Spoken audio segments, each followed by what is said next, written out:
ह्यांना काय वेळ लागला काय कळत नाही मला. काय गरज होती ह्यांना स्वानंदीच्या बाळाला चेन गिफ्ट करायची? त्या बाळासाठी माझा अपमान केला. एवढं वाहवत जायला सुजितचं बाळ आहे का ते? काय गरज आहे एवढं नाचायची?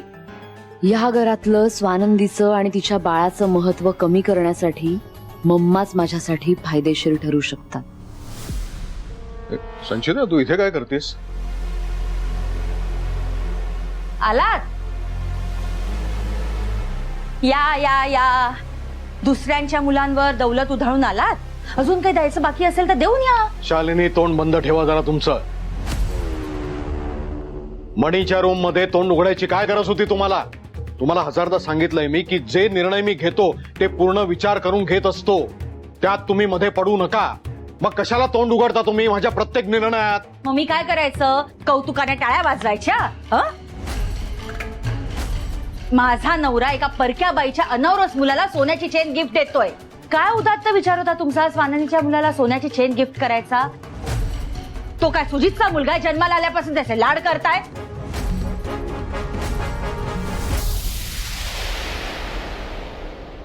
डॅड, मम्मा करेक्ट बोलताय. मलाही आवडलेलं नाहीये तुम्ही त्या बाळाला चेन दिली ती. म्हणजे जे आहे ते बोलले dad. Me I am sorry.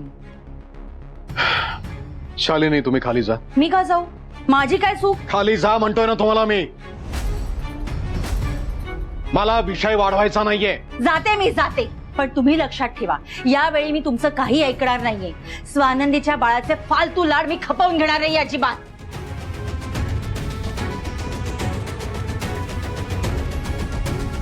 संचिता, थांब जरा. तुझ्याशी महत्वाचं बोलायचंय.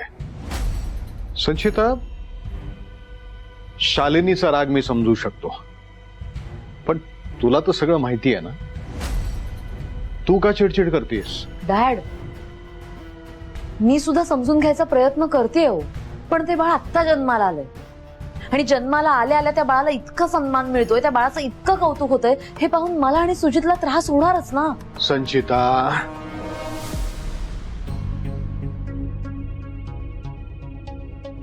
ते बाळ फक्त स्वानंदीचंच आहे का? आपल्या सुजितरावांचं आहे हे आपण विसरू शकत नाही. आता सुजितचं बाळ म्हणजे सरपोतदारांचंच बाळ नाही का? त्या बाळावर प्रेम करून त्याला आपलंसं करून मी तुझा आणि सुजितरावांचा फायदा बघतोय. जरा डोक्याने विचार कर. तुझ्या डोळ्यावर हा जो रागाचा चष्मा आहे ना, तो काढून विचार कर की ह्याच्या मागे माझा काय हेतू आहे. ते बाळ तुझ्या आणि सुजितरावांच्या फायद्याचं ठरावं यासाठी मी हे सगळं करतोय. जरा थंड डोक्याने विचार कर. तशी हुशार आहेस तू, तुला समजायला वेळ लागणार नाही.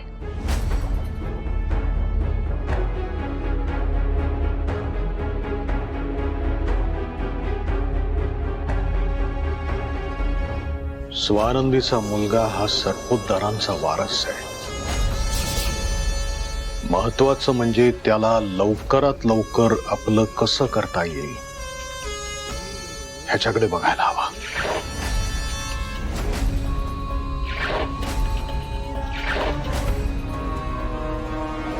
ए बाळा, इकडे बघ, इकडे बघ. ओळखलं मला? आपण नाही का, तू आईच्या पोटात होता तेव्हा आपण बोलायचो. हा, ओळखलं ना? ओळखलं. हसलाय बघा. सॉरी मणी सर, मी तुम्हाला न सांगता पत्रकार परिषद बोलवली त्यासाठी सॉरी. पण मी तरी काय करणार होते, माझा नाईलाज होता. कारण जेव्हा जेव्हा मी सुजित सरांचं नाव काढत होते तेव्हा तेव्हा तुम्ही विषय टाळत होते, म्हणून मी हे सगळं एकटीने करायचं ठरवलं. म्हणून ही पत्रकार परिषद मी बोलावली. सॉरी.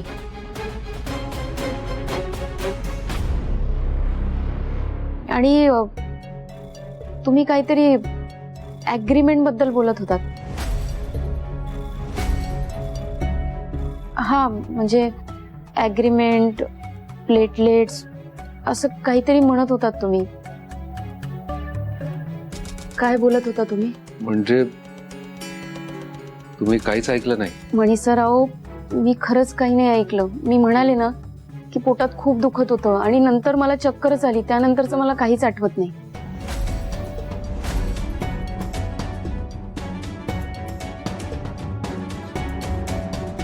मी असं म्हणत होतो की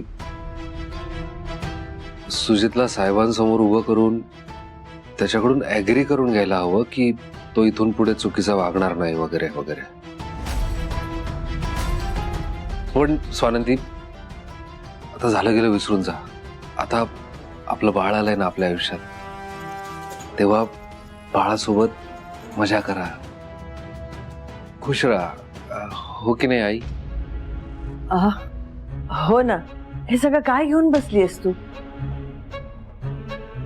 हे तुमचे क्षण आहेत, आनंदाचे. एकत्र एन्जॉय करा. आणि सगळ्यात महत्वाचं, त्याला पण थोडा आराम द्या. झोपव त्याला. मी पाळणा तयार केलाय. मॅडम, तुम्ही तुमच्या नातवाला नाही घेणार? मला माहिती आहे मणी सरांच्या बाबतीत जे काही घडलं होतं त्यानंतर तुम्ही कुठल्याच बाळाला आपल्या हातात घेतलेलं नाहीये मॅडम. पण तेव्हा काळ, परिस्थिती सगळंच वेगळं होतं. आताची परिस्थिती वेगळी आहे आणि हा तुमचा नातू आहे. तुम्ही त्याला जवळ नाही घेणार? तुमच्या नातवाला आजीचं प्रेम हवंय, त्याला तुमची माया अनुभवायची आहे. प्लीज घ्या ना तुम्ही बाळाला.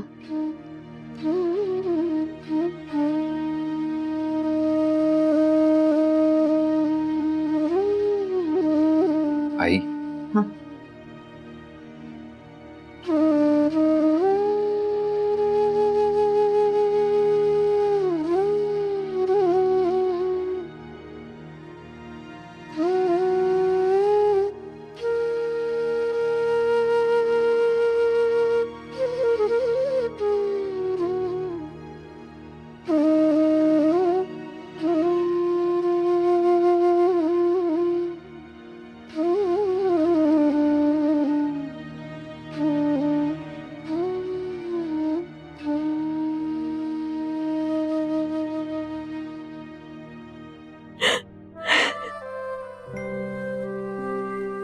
किती गोड आंबा दिसतोयस माहिती तुला?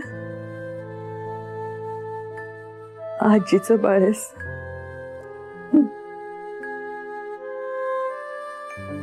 थँक्यू.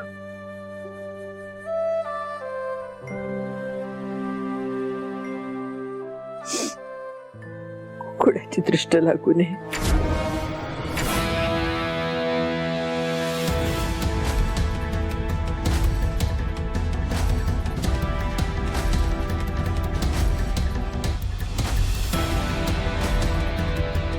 काय चाललंय इकडे? बाळाचे लाड? सोन्याची चेन द्या इकडे. ती मी सांगितलं, सोन्याची चेन इकडे द्या. मॅडम अहो, काय बोलताय तुम्ही? सांगितलेलं समजत नाही का?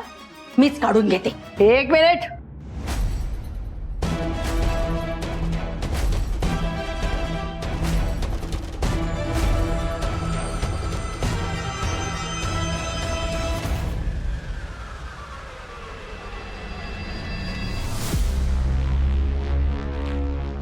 बाळाला त्रास होईल असं काहीही करू नका. लायकी नसताना गोष्टी वापरल्या की त्रास होणारच ना. आणि काय ग, तुझ्या नातवाला सोन्याची चेन घालते सरपोतदार घराण्याची, ती पण लायकी का त्याची? खानदानी दागिने शोभत नाहीत ह्या अनौरस मुलाच्या गळ्यात. अनौरस नाही तर काय, अनौरसच आहे ते. स्वानंदीच्या व्यभिचारात जन्माला आलेलं मूल. शालिनी,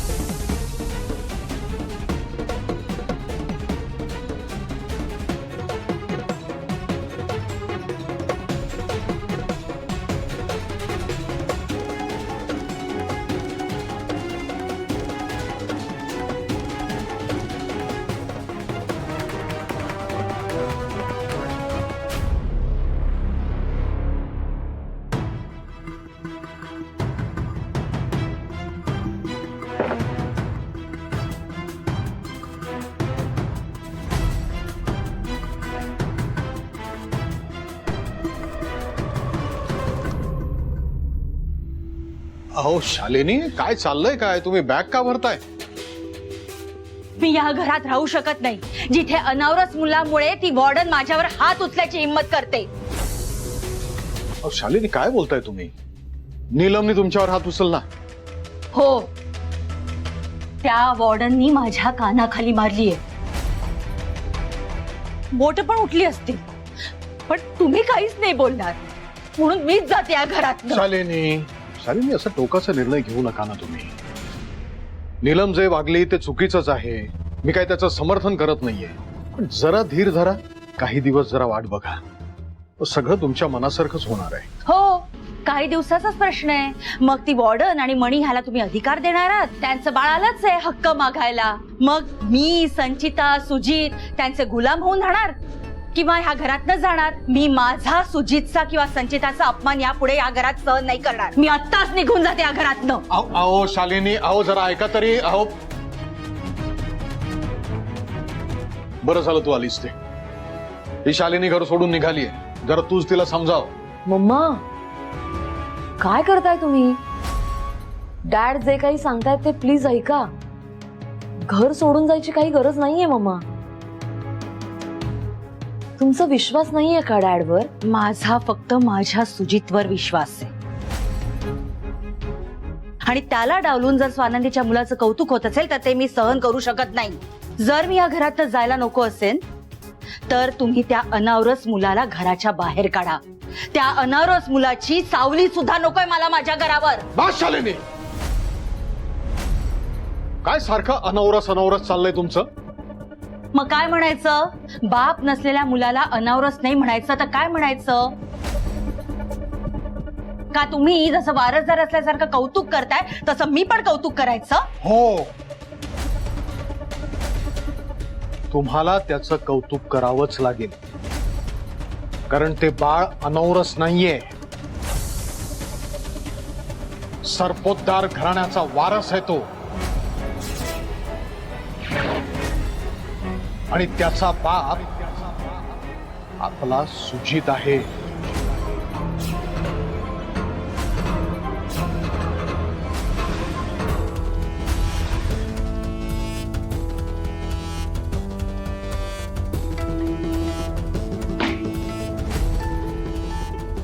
काय तुम्ही काय बोलताय?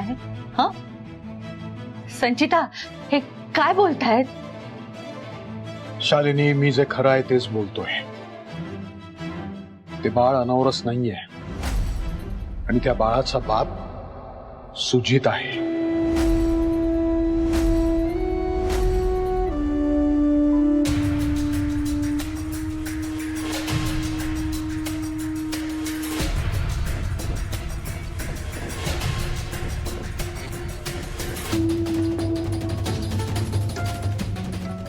स्वानंदीवर अतिप्रसंग अच्छा सुजितने केला? नाही नाही, असं नाही होऊ शकत. तो रागीट आहे, लहरी आहे, पण तो इतकं घाणेरडं काम नाही करणार. शालिनी, हे बघा, तुम्ही आई आहात म्हणून तुम्हाला असं वाटणं साहजिक आहे. पहिल्यांदा मी जेव्हा ऐकलं तेव्हा मला सुद्धा खूप मोठा धक्का बसला होता. कितीही कटू असलं तरी सुद्धा हे सत्य आहे. सुजितरावांच्या हातून खूप मोठा गुन्हा घडलाय. ते स्वानंदीचे अपराधी आहेत आणि तिच्या बाळाचे बाप आहेत.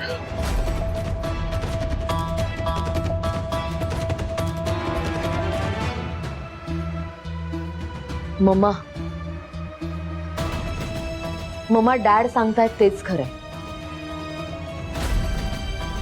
तो मुलगा सुजितचाच आहे. तुम्हाला आठवत असेल तर त्यावेळी पोलिसांनी पार्टीतल्या काही लोकांच्या DNA टेस्ट केल्या होत्या. त्यामध्ये सुजितची सुद्धा DNA टेस्ट झाली होती.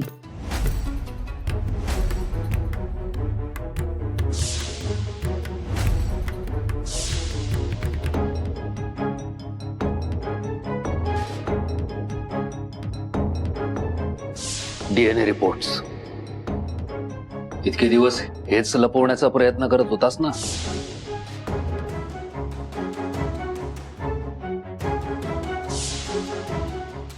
माझ्या विरोधात तुम्ही कधीच पोलिसांकडे कुठलीच तक्रार करायची नाही. विसरून जायचा स्वानंदीचा गुन्हेगार मी आहे. म्हणून तुम्हाला मी काही नाही सांगितलं. का सगळं झालं तुम्हाला दोघांना माहित होतं?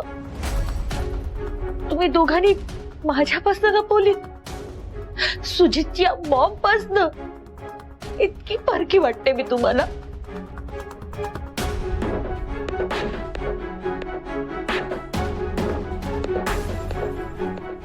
जे काही झालं ना त्यात माझ्या बाळाचा दोष नाहीये. हे सगळं त्या गावंढळ स्वानंदीने केलंय. आता स्वानंदीला मुलासकट बाहेर काढा. मला दुसरा वॉर्डन आणि मणी नको या घरात. बस शालिनी, तुम्ही जरा प्लीज शांत बसाल का? डॅड, मम्मा, कोणी ऐकलं तर केवढ्याला पडेल हे सगळं. शालिनी बसा. हे बघा, तुम्ही खूप भावुक झालेले आहात म्हणून मी जे भविष्य बघतोय ना ते तुम्ही बघू शकत नाही आहात. काय स्वानंदीला आज काय आपण आत्ता ह्या घडीला सुद्धा घरातून बाहेर काढू शकतो.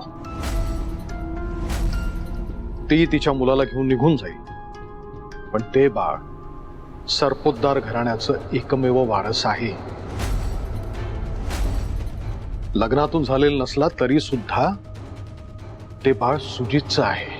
सुजित त्या बाळाचा बाप आहे. डॅड बरोबर बोलतात मम्मा. हो, मी सुजितची बायको असून सुद्धा मला हे पटतंय हे तुम्ही लक्षात घ्या. मम्मा, त्या स्वानंदीशी आपलं काही देणं घेणं नाहीये. ती उद्या जगली काय मेली काय आपला काही संबंध नाही तिच्याशी. पण तिने जन्माला घातलेलं बाळ ते महत्वाचं आहे ना आपल्यासाठी. विशेषतः आत्ता सुजित बाप होऊ शकत नसताना ते बाळच आपल्या घराण्याचा वारस आहे.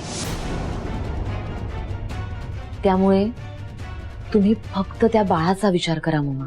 मग ते बाळ सुजितचं आहे ना, मग स्वानंदीकडे काय करताय? मला माझा नातू माझ्या मांडीवर हवाय. त्या वॉर्डरच्या हातात नकोय. मी जाऊन घेऊन येते त्याला. शालिनी, हे बघा, तुम्ही ना असं उतावळीपणा करताना म्हणून तुम्हाला आम्ही काही सांगत नाही. आणि ही वेळ नाहीये स्वानंदीला सत्य सांगायची किंवा ते बाळ आपल्याकडे आणायची. आपण खूप विचारपूर्वक पाऊल उचलायचंय. आणि एका आईला तिच्या मुलापासून दूर करणं हे इतकं साधं सोपं नाहीये शालिनी. आता प्लीज एक गोष्ट लक्षात ठेवा, तुम्ही रिॲक्ट होऊ नका. अगदी नॉर्मल वागा. त्या बाळाला आपल्याकडे कसं आणायचं हे मी बघतो. डॅड, सुजितला सुद्धा समजवण्याची गरज आहे. इनफॅक्ट मी इथे तुम्हाला हेच सांगायला आले होते, पण मला असं वाटतंय की तुम्ही आता आमच्या रूम मध्ये यायला हवं. प्लीज त्याला समजावा. खूप चिडचिड करतोय, खूप रागावलाय. चुकीचं पाऊल त्याने उचलायला नको. प्लीज येता का तुम्ही? प्लीज चला, चल शालिनी, चल चल. त्या स्वानंदीची इतकी हिंमत कशी होते माझ्याच मुलाला माझ्या हातात न देण्याची? काय समजते ती स्वतःला? माझा मुलगा आहे तो, माझा हक्क आहे त्याच्यावर. नाही सोडणार त्या स्वानंदीला.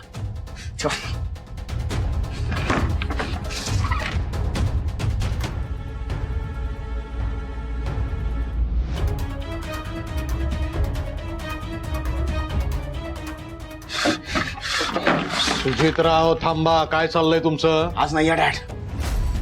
हे अग्रीमेंट आहे ना, हे घेऊन जाणार आणि त्या स्वानंदीच्या तोंडावर फेकून मारणार आणि तिला सांगणार मी त्या मुलाचा बाप आहे. त्या मुलाला तिच्याकडनं हिसकावून घेईन आणि माझ्या खोलीत घेऊन येईन. बघतो आज कोण अडवतं ते मला. सुजितराव, काय मूर्खपणा चाललाय तुमचा?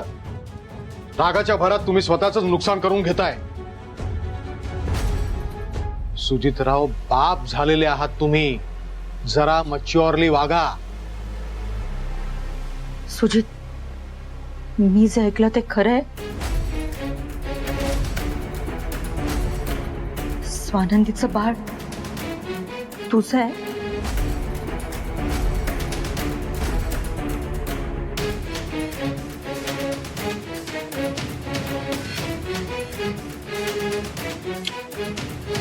हो मॉम. भोळा रे भोळा, माझा मुलगा एकदम भोळा आहे. मला खात्री आहे त्या गावढळ मुलीने तुला जाळ्यात ओढलं असेल, तिनेच फसवलं असेल, तू काही केलं नाहीस. शालिनी जरा शांत व्हा तुम्ही. हे बघा, आता ह्या घरामध्ये रागाच्या भरात तुम्ही दोघांनी काहीही करायचं नाहीये, अविचारांनी सुद्धा वागायचं नाहीये. आता मी आणि संचिता जे जे सांगू तेच आणि तसंच करायचंय. प्लीज हे फालतू अपमान वगैरे याच्यामुळे उगाच चुकीचं पाऊल उचलू नका, ज्यामुळे आपलं नुकसान होईल. स्वानंदीच्या बाळाला तिच्यापासनं तोडून आपलंसं करायचंय आणि हे पाऊल उचलताना प्रत्येक क्षणी आपल्याला खबरदारी घ्यावी लागणार आहे. आणि हे काम आपण चौघांनी करायचंय. ते बाळ खासदार सरपोतदारांचं नातू आहे. सरपोतदार घराण्याचा वारस आहे. ह्यात कुठेही आपली चूक झाली ना तर खूप मोठं नुकसान होईल. तेव्हा नीलम, मणी आणि स्वानंदीला गाफील ठेवून आपल्याला ही कृती करायची. Got it? पण ते कसं शक्य आहे? तोच विचार माझ्या मनात सुरू आहे. डॅड, मला असं वाटतंय की स्वानंदीच्या बाळाला आपलंसं करण्याआधी आपण वॉर्डन आणि मणीला आपलंसं करायला हवं. म्हणजे आपण जर असं केलं ना तर आपण आपला प्लॅन जास्त स्मूथली इम्प्लिमेंट करू शकतो. काय? माझ्याकडे एक आयडिया आहे, सांगू का? बोल.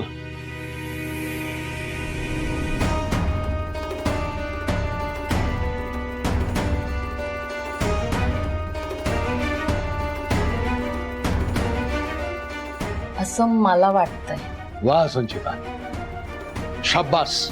तू ही जी आयडिया सांगितलीस त्याप्रमाणे समजा आपण काम केलं, ते समजा आपण इम्प्लिमेंट केलं ना तर ते बाळ नक्कीच आपल्याकडे येईल.